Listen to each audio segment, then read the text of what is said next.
नमस्कार मित्रांनो, स्वागत आहे तुमचं आताच्या ब्रेकिंग न्यूजमध्ये। मित्रांनो, विदर्भातील अन्यायग्रस्त शेतकऱ्यांना न्याय मिळवून देण्यामध्ये यश आले, याचा मला खूप आनंद होतोय। शेतकऱ्यांसाठी जमीन ही आईप्रमाणे असते आणि ती जाताना फार दुःख होतं। 2006 ते 2013 या काळात विदर्भातील शेतकऱ्यांची ज्या पद्धतीनं फसवणूक झाली ती अत्यंत वेदनादायक आहे। तत्कालीन सरकारनं थेट खरेदी योजनेच्या नावाखाली शेतकऱ्यांकडनं प्रमाणपत्र घेतली, त्यांचे सर्व हक्क गोठवण्याचं काम केलं।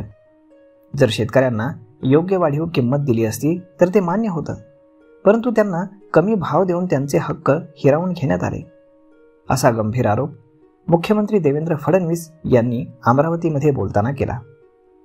मुख्यमंत्री झाल्यानंतर मी तातडीने निर्णय घेतला। शेतकऱ्यांची जमीन थेट खरेदी करायची असल्यास शेतकऱ्यांना जमिनीच्या किमतीच्या 5 पट पैसे द्यावे लागतील, असा शासन निर्णय काढला। 3 वर्षांपूर्वी ज्या जमिनीची किंमत लाख रुपये होती ती आता 18 लाखांवर गेली। बळीराजाचा संघर्ष समितीने यासाठी मोठा लढा उभारला होता। दुर्दैवानं आपले सरकार गेल्यानंतर ज्यांनी 2006 ते 2013 मध्ये शेतकऱ्यांना फसवलं त्यांचंच पुन्हा सरकार आलं। त्यामुळे मोठं आंदोलन झालं, परंतु सरकारनं कुठलीही दखल घेतली नाही। तत्कालीन जलसंपदा मंत्र्यांनी यामध्ये काहीही करता येत नसल्याचं सांगितलं। कायद्याच्या आणि नियमांच्या चौकटीमध्ये काहीही करता येत नाही असं दिसत होतं। प्रतापदादा रोज भेटून काहीतरी मार्ग काढण्याची विनंती करत होते।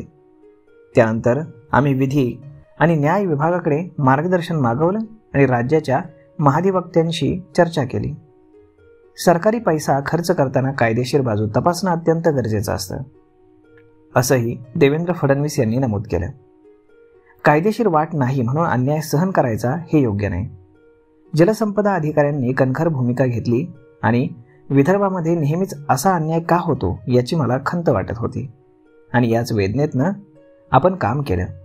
छत्रपती शिवाजी महाराजांनी सांगितले की अन्याय करणारा कायदा बदलला पाहिजे। सर्वात आधी शेतकऱ्यांना चेक देण्यात आले, त्यावेळी त्यांच्या डोळ्यात पाणी आलं आणि त्यांनी आपलं ओझं हलकं झाल्याची भावना देखील व्यक्त केली। याचसोबत मृदू जलसंधारण विभागाच्या जमिनी विकत घेण्यासंदर्भात 8 दिवसांमध्ये नवीन शासन निर्णय काढण्यात येईल। प्रकल्पग्रस्त महामंडळ स्थापन करण्यात आलं असून त्यांना भाग भांडवल देऊन त्यांच्या मुलांना रोजगारासाठी कर्ज उपलब्ध करून दिलं जाईल। प्रकल्पग्रस्तांची यादी वाढत असून त्यांना काम देणं फार महत्त्वाचं आहे, असंही देवेंद्र फडणवीस म्हणाले। तर अशा पद्धतीनं जेव्हा समृद्धी महामार्ग करू असं मी म्हटलं होतं तेव्हा मला लोकांनी वेड्यात काढलं।